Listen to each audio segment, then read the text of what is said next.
I am an American soldier. I am a warrior and a member of a team. I serve the people of the United States and live the Army values. I will always place the mission first. I will never accept defeat, and I will never quit.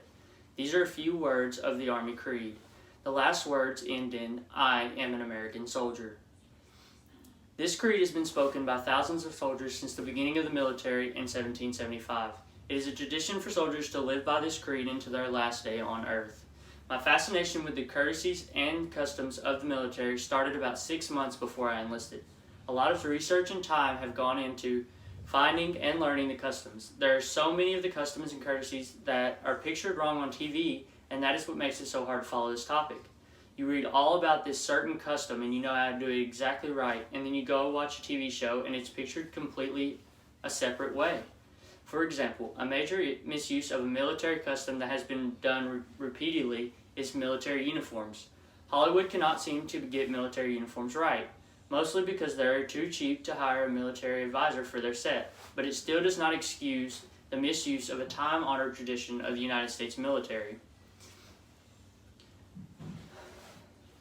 Customs include such things as responding to a senior officer's presence, recognizing the officer's rank or position of honor, correctly using military titles, wearing headgear, saluting appropriately, reporting correctly, and honoring national and Army symbols and music. These customs and courtesies include the national anthem, reveille, and the hail to the chief. If they are played at the first note, all soldiers in uniform and not in formation face the flag or the music if the flag is not in view. Stand at attention and give the prescribed salute. Hold the salute position until the last note of the music sounds. Courtesies for individuals are a completely different topic. You show respect for people by standing when they enter a room or enter a conversation. When not at attention or saluting, you allow officers to position of honor at a table. These informal gestures show your character and respect for military values. Uncovering and removing a beret, hat, or headgear is not simply good manners, it is a sign of respect. You should remove your headgear indoors unless you are under arms. Officers and enlisted soldiers uncover when they sit as a member of or in attendance on a court or board, when entering places of divine worship, and during an attendance of an official reception as an Army ball. The highest custom or courtesy in the U.S. military is a salute. The rules to a salute are quite complicated, but they are very easy to learn once you read over them quite a few times. The major thought of the salute is respect, so there are a lot of times you should salute and a lot of times you should not. Also, always make sure you salute in the correct manner. How do you salute in the correct manner? The hand salute is a smart one-count movement at the command present arms. When wearing headgear with a visor, you raise the right hand sharply, fingers and thumbs extended, joined, palm facing down. Place the tip of the right forefinger on the rim of the visor slightly to the right side of the eye. The outer edge of the hand barely cants downward, so neither the back of the hand nor the palm is clearly visible from the front. The hand and wrist are straight, the elbow inclines slightly forward, and the upper arm horizontal, trying to make a 45-degree angle.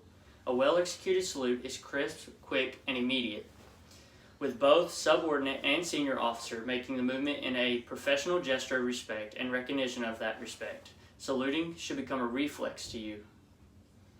There is one major and final courtesy that is held up with utmost importance and the highest authority is reporting to a higher authority, or in the military it is known as reporting to a superior. There are two separate occasions where you might have to report to a superior, that is indoors and outdoors.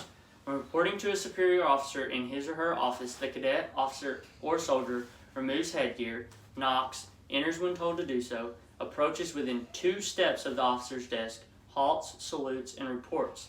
Sir, Cadet Jones reports. Holds the salute until your report is complete and the officer has returned to your salute.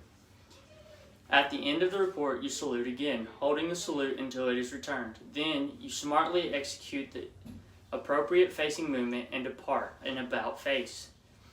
When reporting indoors under arms, the procedure is the same, except that you do not remove your headgear and you render the salute prescribed for the weapon you are carrying, which vary.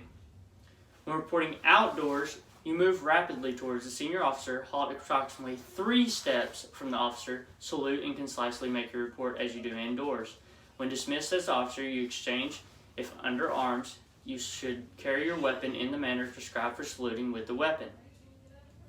I have explained several courtesies and customs of the U.S. military, and I hope to have explained them well enough so that you understand the importance of them to the time-honored traditions of the military and the respect of the military. Simple courtesy is an important indicator of a person's bearing, discipline, and manner. It is a fact that most people respond positively to genuine politeness and courtesy. When you walk down a street in most towns and cities and see the response you get from people when you just say good morning or hello, it is no different from soldiers. Some units substitute the greeting with their unit mottos such as deeds not words or keep up the fire. These reiterate pride in the unit and demonstrate the discipline and professionalism of the unit soldiers. With all the customs and courtesies of the U.S. military, they vary between each of the 5 branches, but they all have the same purpose and the same amount of respect. These customs and courtesies are traditions that are held with the utmost respect of the military members across all sexes, races, ethnicities, and backgrounds. That is a matter of diversity that no one will ever destroy.